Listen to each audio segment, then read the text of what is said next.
Today I'm going to sew a strawberry apron because Shein keeps showing me this ad and I refuse to purchase from Shein.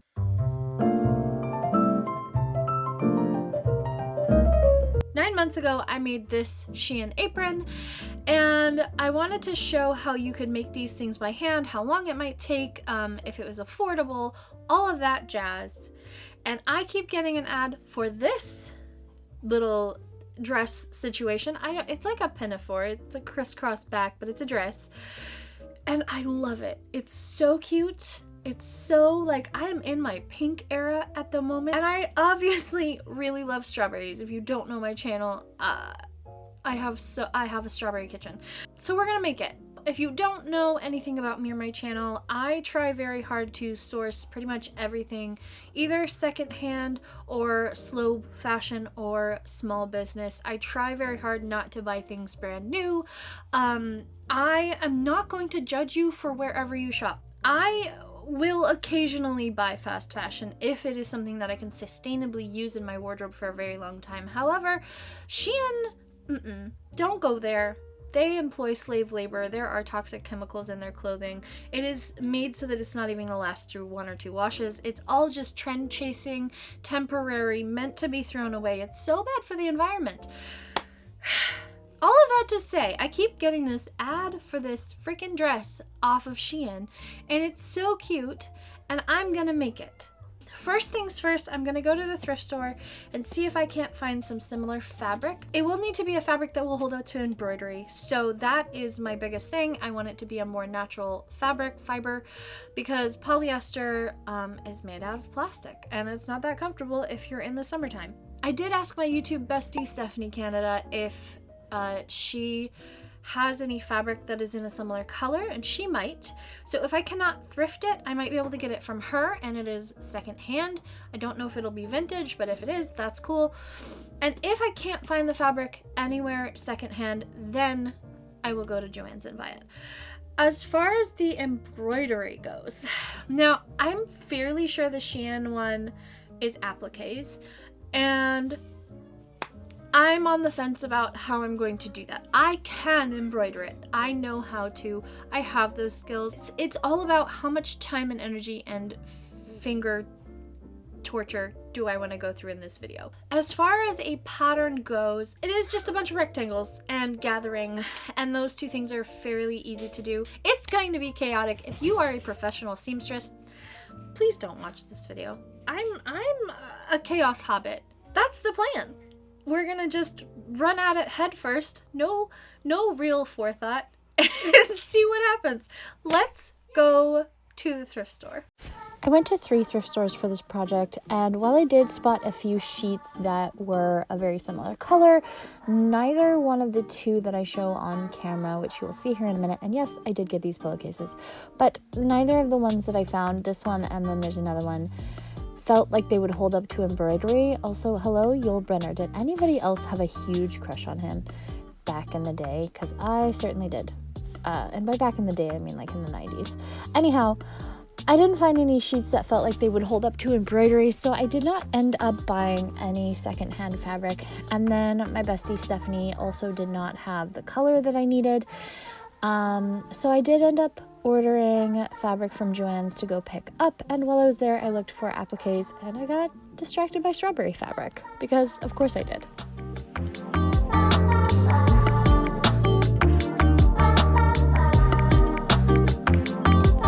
Okay, so I have everything that I need. I found this cotton fabric at Joann's, and I was ordering online for pickup, and they only allow you to order either 4 yards or then it bumps up to 8 yards. So I ordered 8 yards of it, ended up just taking the entire bolt because it was like 6 inches short of 8 yards.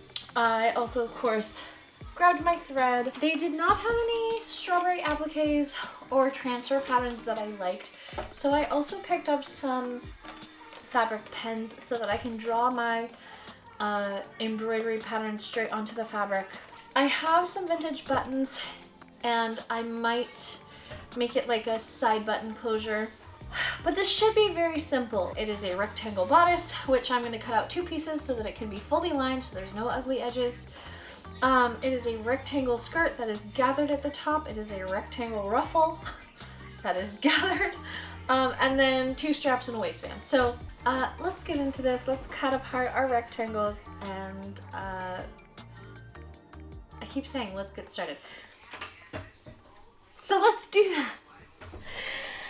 Oh, my brain is not with me today.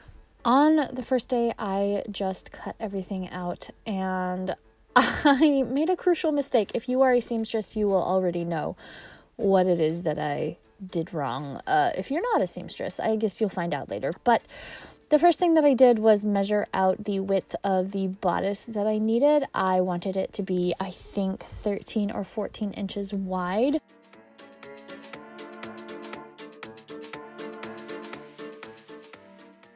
And then I cut that to the length that I wanted, and I cannot remember what length this was, but I basically held it up to my body and just looked at where it would lay and then added about an inch to the bottom.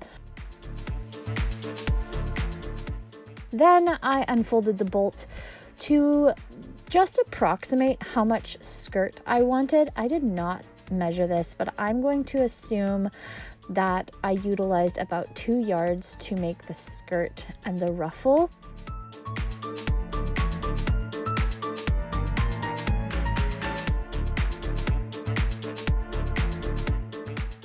Then I trimmed the bottom of it. I held it up to my body to see how long I would want it to be, and I trimmed off the excess, which then became the ruffle for the bottom. Pretty much none of this needed any measuring. I did originally record a bit talking about measuring your body, but realized that I never actually used measurements to make any of this. So here you can see me cutting off the skirt to be the length that I want it to be, and then with the extra fabric, I am going to cut this in half again to become the ruffle on the bottom. So the ruffle is twice as long as the skirt portion, or twice as wide.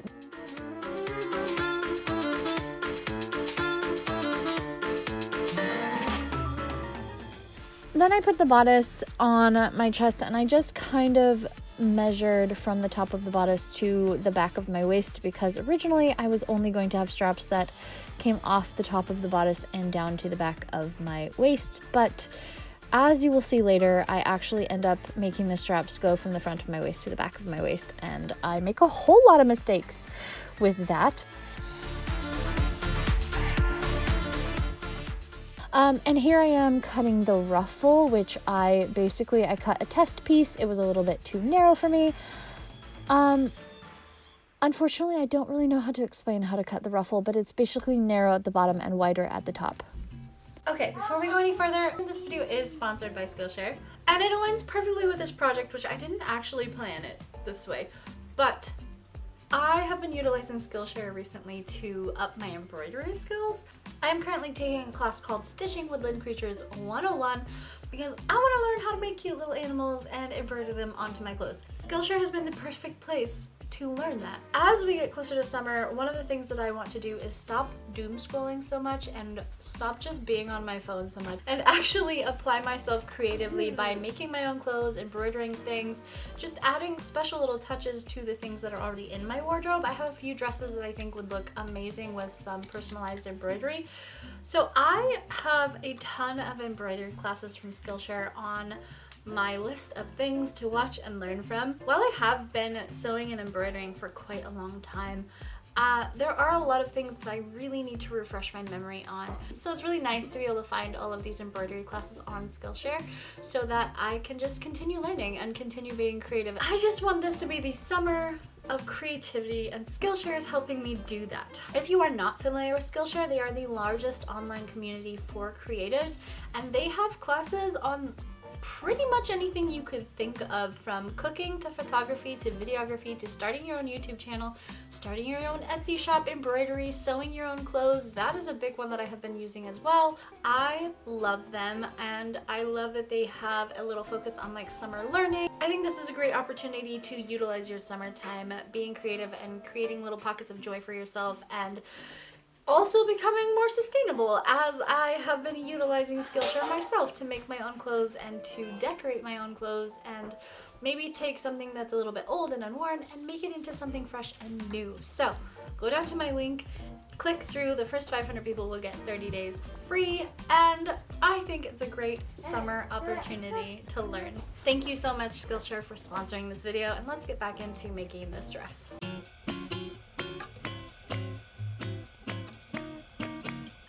Okay, so yesterday, after cutting everything out, I realized that I needed to wash the fabric, which I know I should have done before, before cutting everything out. However, my brain is just not there sometimes. But today, I'm hoping that after I get everything ironed, assembly will be fairly easy. I'm really anxious to get the garment put together so that I can start embroidery, because I know embroidery is going to take a while. Yeah, today is going to be assembly. I'm very casual. This is a pajama dress that I've tied behind my back. I'm literally wearing sweatpants because I can't be bothered today. I did put on makeup for y'all. Not very much, but a little bit. But yeah, that is the plan for today. Ironing took a very long time, and it is certainly not my favorite part of any project, but I think that it is very, very essential to ensure that your project looks and lays the correct way. I had to do quite a bit of ironing, obviously, because I forgot to wash my pieces before I cut them out. But in general, I would highly recommend. I know not a lot of people like to iron, but it is a very essential part of sewing. And then I took the ruffle piece and I sewed it down the center so that it was one long piece instead of two.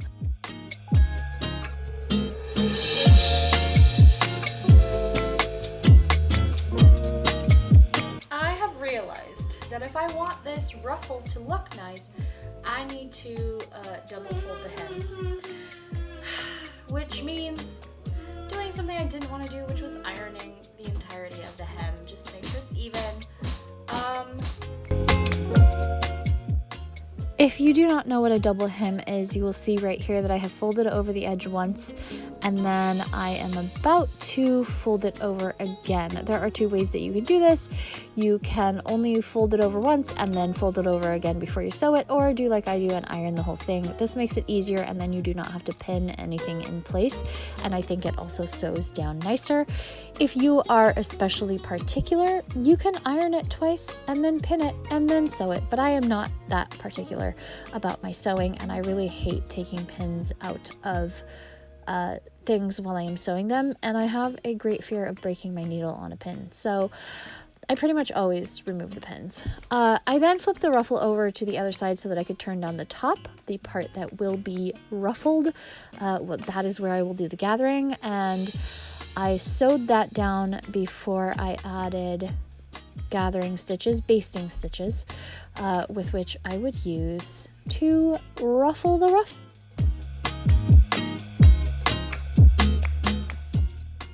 This was by far the most time-consuming part of this project. This ruffle piece was very, very long. I would guess it was about 4 yards long by the time I was finished with sewing all of it together. So this is pretty much where I ended the first day of sewing, just because it took so long to do the ruffle. It took ages. My fingers were so tired when I was done.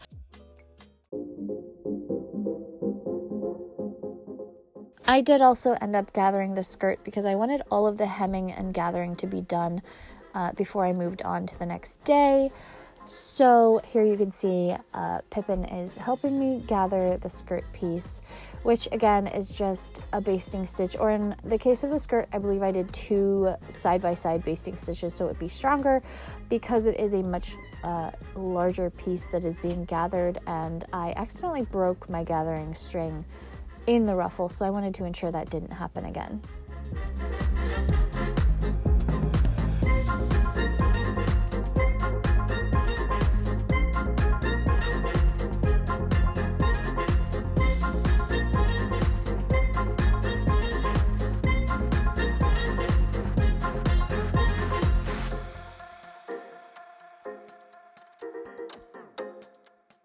here's the thing, I have been not in the mood to sew, but I know that I need to get this done and I know that it's easy.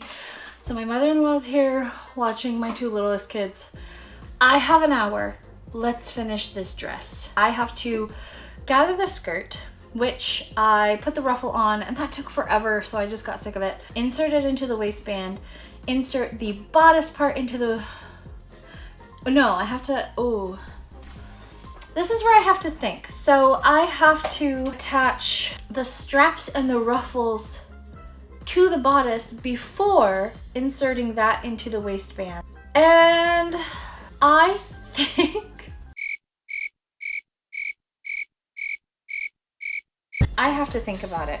But anyway, I have to attach all of the parts now. And the ruffle really was very time consuming, but I only have a limited amount of time and I really would like to get this done so that I can start on the embroidery, which will take a while. Here you can see me laying out all the pieces to put together the bodice, and I genuinely wish it was as easy as tossing some lace at it and having it be finished. But please let me welcome you to the chaos part of Chaos Sewing with Kristina. I first ruffled the arm pieces, the little, I don't know what to call them, the sleeves. They're not really sleeves. And then I began attaching the straps to the bodice, and this is where I went horribly wrong. I tried to do this so many ways, and I sat there and yes, I am using a hair comb to unpick things, by the way. I was too lazy to get up and get my seam ripper. So that was the first attempt you saw there at attaching the straps to the bodice. And then I turned it around because I thought that this would be the correct way to attach the straps to the bodice. And I did it on both sides because I was so sure that I was not going to have to sew up one side of these straps and hide the raw edges. I was very incredibly wrong, friends. I was so wrong in my thinking that I would not have to sew up that side of the straps to finish the raw edges of the straps. I don't know what I was thinking. I probably wasn't thinking. If I'm being honest, at this point my brain had stopped. I was not in a sewing mood, as I said. I just wanted to get everything done quickly. But I also wanted to inset the lace, which meant that I want the lace to be sandwiched between the strap and the ruffle. And this took up some big brain energy, but first I attached the lace to the ruffle so that it would be fully attached and I wouldn't have to worry about pinning it in between things and having it move around. And then I sat and I stared for so long at what I was trying to do and realized that I did it wrong again. This was attempt number 3 or 4. I think this was attempt number 3, and I took all of that out. And then I realized I was going to have to actually sew up the raw edge of the strap and turn it inside out, which is my least favorite job because it is a narrow strap and turning it inside out is a chore. But there was no other way to do it, and this is the way that I should have done it in the first place. I did measure my straps to cut them to the appropriate length to reach from the front of my waist to the back of my waist, and then I sewed down the edge. And I'm finally sort of getting on the right track here, but as you will see, I did do one more attempt of sewing all of this together, and it was incorrect again.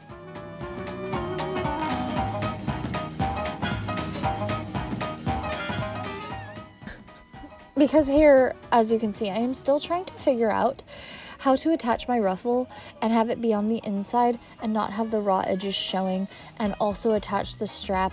And there were just so many moving pieces of this sleeve. And now that I know how it's done, it's so simple.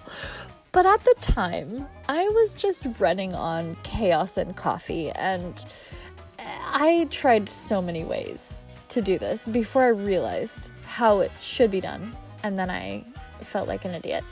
It's okay. We live and we learn. We sew and we unpick seams, and we hope that we remember how we are supposed to do things. Here is where it finally began to click for me how I was supposed to put this strap on. So I had to unpick the seams yet again, and I did sit there for quite a while staring at it, just so that I could figure out how I was supposed to attach the straps before unpicking the seams and finally sewing on the straps the correct way.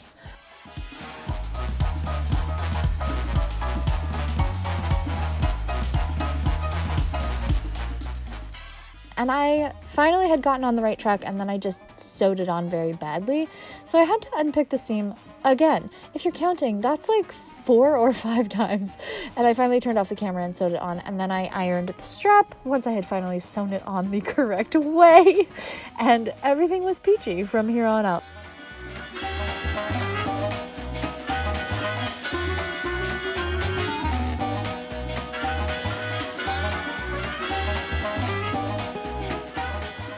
So here you can see me sandwiching the bodice and the straps in between the waistband, which will then get flipped down to do the same thing to the skirt. And here I am. I have already sewn it on, and I am trimming it to turn the waistband inside out, outside out, so that I can iron it down, so that I can then insert the skirt once it is gathered. Again, like, if you want to actually learn how to do this from a professional, go to Skillshare. Go try Skillshare out. You can learn how to do things like this from someone who's not absolute chaos running on coffee.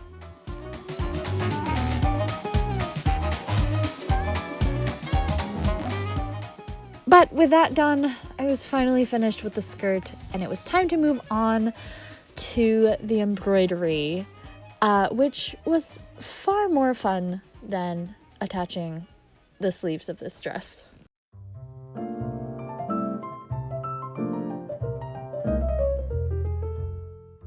So the first thing that I did for the embroidery was measure out the rough area that I wanted the embroidery to be on the bodice, and then marking those areas on a piece of paper. I wanted to have a similar design to the SHEIN dress, but I didn't want to do an exact copy.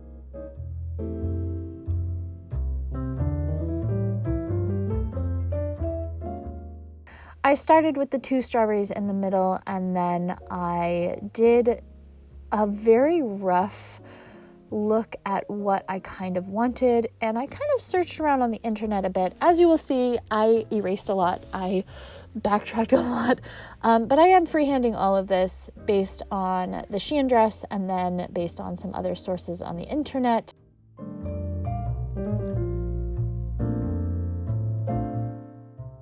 One thing that I did not think about until very late on in my design process, to be honest, I didn't think about it until I started putting the design on the dress, is the fact that strawberry leaves grow in sets of 3. You will see later that I do add on more strawberry leaves to make it a little bit better, but I didn't really think about this, despite the fact that we have strawberries growing on our front steps.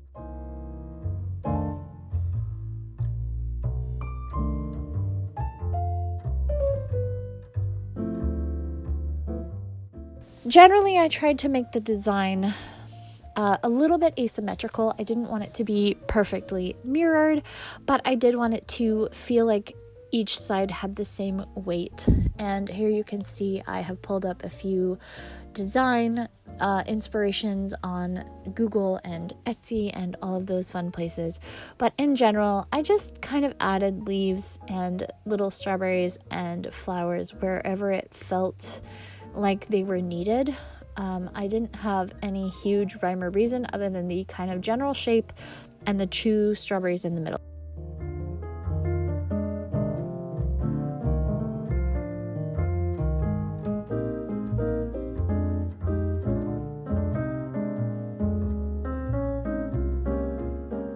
Once I kind of had finalized my design, I went over it a few times with a pencil to make sure that it was dark enough so that when I put fabric on top of it, it would be traceable onto my fabric with my fabric pens. And the very last little detail that I decided this design needed was a little bee, because I think it's cute. There was no other reason then. I just think little bees are very adorable. So then I started on the pockets, and these are far more similar to the SHEIN pockets than the bodice design. And I did try a few different things before I settled on the drawing that you're seeing now, just because I wasn't really sure where to start this, but it felt the most organic to begin with the top strawberry. Again, I think I've changed a few things about the design because I don't want it to be exact. And you'll see later in the embroidery that it gets even more different. But I was just kind of drawing what felt good, kind of loosely following the look of the original pockets.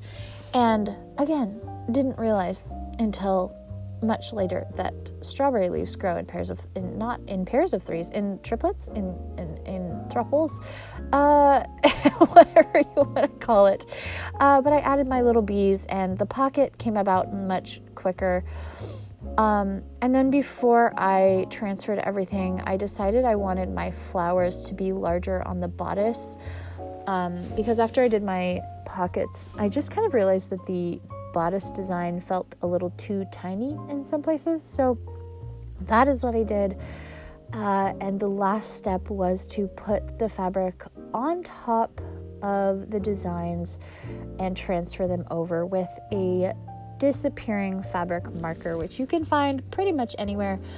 You can also find some transfer paper that you can utilize, but this just felt like the easiest way to get the markings to where they needed to go.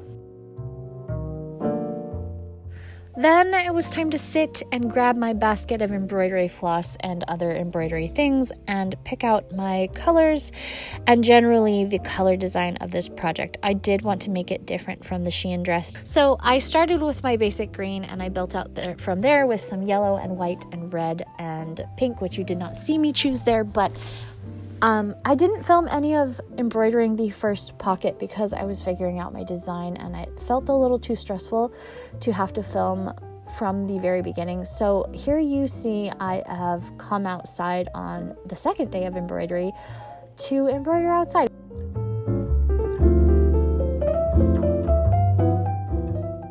If you are intimidated by embroidery, this is the kind of design that I would suggest you start with.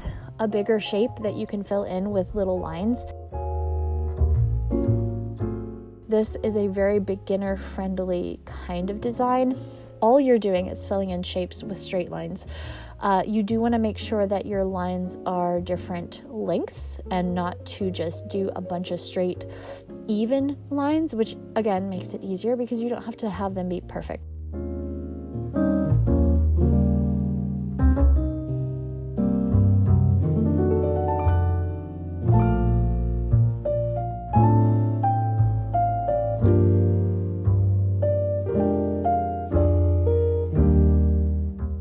I only used 2 stitches that were not straight lines.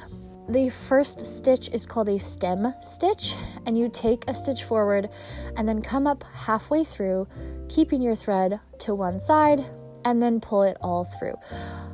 I feel like I don't really explain that super well, but hopefully you understand what I mean. A stem stitch is one of the easiest stitches to learn for embroidery, and it ends up looking really lovely.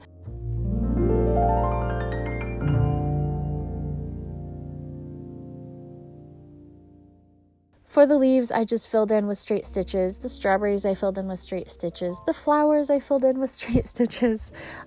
Pretty much everything on this design is a straight stitch, except for the stems.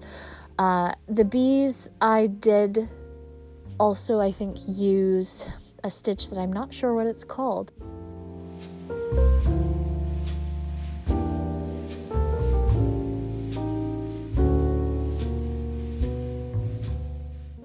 The one other thing that I did to make this project feel a little bit more special is making the strawberries and the leaves two-toned. I used a pink on the ends of the big strawberries, and then I went in on the little strawberries and filled them all in with straight stitches. And on the leaves, you can also see they are duotone, and I made the ends of the tiny strawberries green, which I think turned out very, very cute.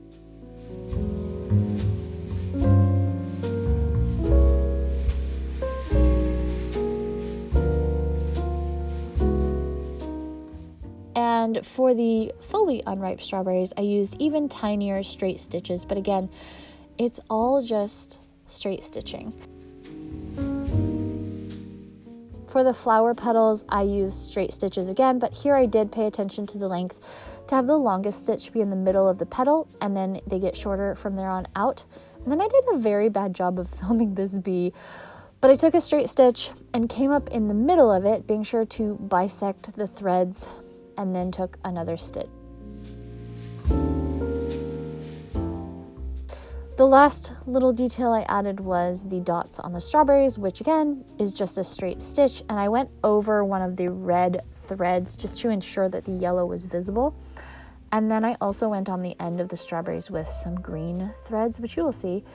And then the bee wings were again a stem stitch all the way around. But that is it, and it is time for the reveal.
I cannot even tell you how happy I am with this dress.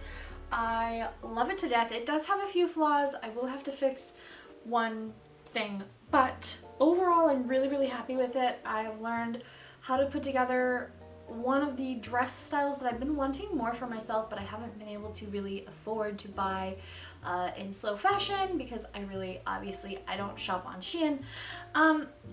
But I wanted to break down the time that it took, the costs, and also kind of wrap up my whole thoughts on shopping and sustainable living and purchasing things in a sustainable way, because it's such a nuanced conversation. In terms of how long the dress took me and how many hours I put into this project, I want to say it took me about 8 hours to make the dress because I have kids.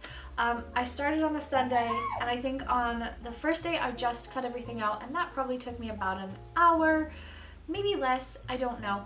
And then on the second, third, and fourth days, I spent about 2 to 3 hours each day sewing. On the last day, I spent the majority of the day. So I'm gonna round it out at about 8 hours to complete the dress. It wasn't necessarily hard, but there are certain parts that are time consuming, like the ruffle. Oh my word, it takes so long to gather the ruffle. The embroidery took me between 18 and 20 hours. I did it over the course of the next 4 days. I want to say, I know that I spent two very full, probably 8 to 10 hour days. I'm probably underestimating how long it took me to do the embroidery, to be honest. Because it's all hand embroidery, I don't have a machine. I can't just put in the design and let it do its thing. So I'm going to guess between 18 and 22 hours to embroider. But it felt really fun because the majority of the stitching was not difficult. It's not a difficult thing to get into, and this is why I highly recommend going onto Skillshare. They have a lot of like beginner embroidery lessons that you can take, and you can teach yourself this skill, or maybe my video will help you. Highly recommend going down, clicking on my link, sign up for Skillshare, use the 30 days to learn something, see if it doesn't benefit you. I have genuinely enjoyed utilizing Skillshare the entire time that I have been working with them. I have learned so much in my areas of sewing and embroidery and hand stitching and like videography and photography. I've been trying to like soak up as much information as I can. This is not the integration. Just to say, if you want somebody a little more professional to teach you how to do things like this, go onto Skillshare. They really do have tons of options on learning embroidery. So all in all, I would say this dress took me about 26 hours. That's on the generous end of things. It took a full 8 days to complete, what with just having kids and doing other things around the house. That was worth it to me. I didn't feel at any time like this was an overwhelming project or too hard. There were some moments, as you saw in the video, where I had to just turn off the camera and figure out what I was doing, like with the sleeves and attaching this little strap and then the sleeve onto it. That took up a little bit of my brain power, but once I figured it out, I was like, oh, it's so simple. So far as the cost, I have it all written down on my phone here because I knew I would forget. The cost of the fabric, I used 5 yards for this. I actually counted up what I have left. I have 3 yards left, so I used probably 4.5 yards for this actually, because I have almost 8 yards of fabric. When I bought it, it was $3.99 a yard, so it was $19.95. I'm just gonna say I used 5 yards. So for the fabric, $19.95. The thread was $3.99, and then the embroidery floss I got at a garage sale. I got a ton. Like you may have seen, I don't know if it's on camera, but I have like a big bag full of it that I got for like $1. And I'm generously saying that I used about 50 cents worth of embroidery floss from that bag that I got at a garage sale. I probably, it was more like 10 cents worth, but you know, I'm being generous. And then the buttons, it was 4 to a card from an antique store for $1, and I used 2 of them. So the notions, the embroidery floss and the buttons were $1, and then the lace was free. I think somebody sent it to me, or my mom gave it to me. I didn't buy the lace. I know that. I've just had it forever and I've been meaning to use it. So all in all, that means the dress cost me $24.84. And on, I can't find it on SHEIN anymore, and I want to say it was like $27 or $28 on SHEIN, but I can still find it on Romwe, which is a SHEIN adjacent website, and it is $28. So just flat cost wise, I actually made it for cheaper than I could buy it, and it is better, higher quality materials. It's not polyester, it's cotton. I know that it's made well because I made it. So in the flat just material costs, it was less to make it with brand new materials, which I don't often do. Often I try to thrift my materials, and as I showed you, I looked all over the place for secondhand materials and couldn't find them. But you know, if you're buying brand new cotton, it's not going to cost you that much, and I think it's worth it if you want to learn the skill, or if you have the skill and the time to make it yourself.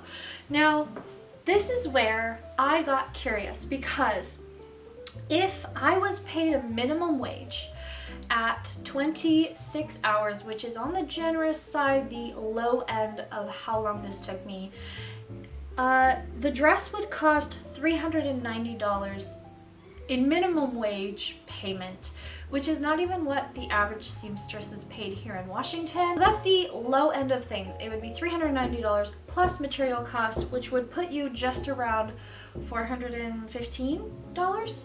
If we're talking about a living wage here where I live, for one person with no kids, you would be paying $624.26, because the living wage here in Washington where I live is $24.01. And then add on the material cost, and that would be, let my brain do the work, $650 basically with change. So I think that's all very important to consider when you are purchasing from places like SHEIN. I am not here to ever tell anyone that they should not buy what they need. That is not my purpose with videos like this. You can spend your money wherever you want or need to spend your money. My purpose with a video like this is to really emphasize the importance of considering how you spend your dollar, because nobody needs a SHEIN haul, right? I think that how we shop is just as important as where we shop. Although I would highly encourage you not to support Romwe, SHEIN, AliExpress, Temu, etc, etc, etc, even Amazon. I know I have an Amazon storefront, and that is purely because not everyone can afford slow living items, not everyone can get out to thrift, not everyone has a Target or a Home Goods or a whatever other store. That is part of my job, yes. Is it a part of my job that I particularly love? No, but it is the lesser of evils that I have chosen. You can think about me what you will. That is totally fine. It is up to you to do what you want to do with your money. At the end of the day, you do what you want to do with your money and your income. I will do what I can to support my family and also make as little of an impact on the planet as I can, which I am doing by teaching people or showing people that it's doable to make a high quality, beautiful dress at home with 5 kids on a budget. You are worth more than a polyester garment that's not going to last you for very long. We all deserve to find little pockets of joy in life. But is it really going to be joyful when that $25 Romwe dress breaks down in the wash 2 times after you've washed it, or rips on the first time you've worn it, or makes you sweat profusely and just takes on the smell of your pits? The last thing that I want to say is for all the people in my comments coming at me being angry that I'm telling them not to shop at Shein. Spend your money where you want to spend your money. It's your money, it's not my money. I have no idea if you shop at Shein until you get angry at me for telling you that maybe you shouldn't. That's on you. But that is it for this video. I hope, as always, that you are feeling safe and loved. And until I see you again, have a beautiful day. And thank you for watching. Bye!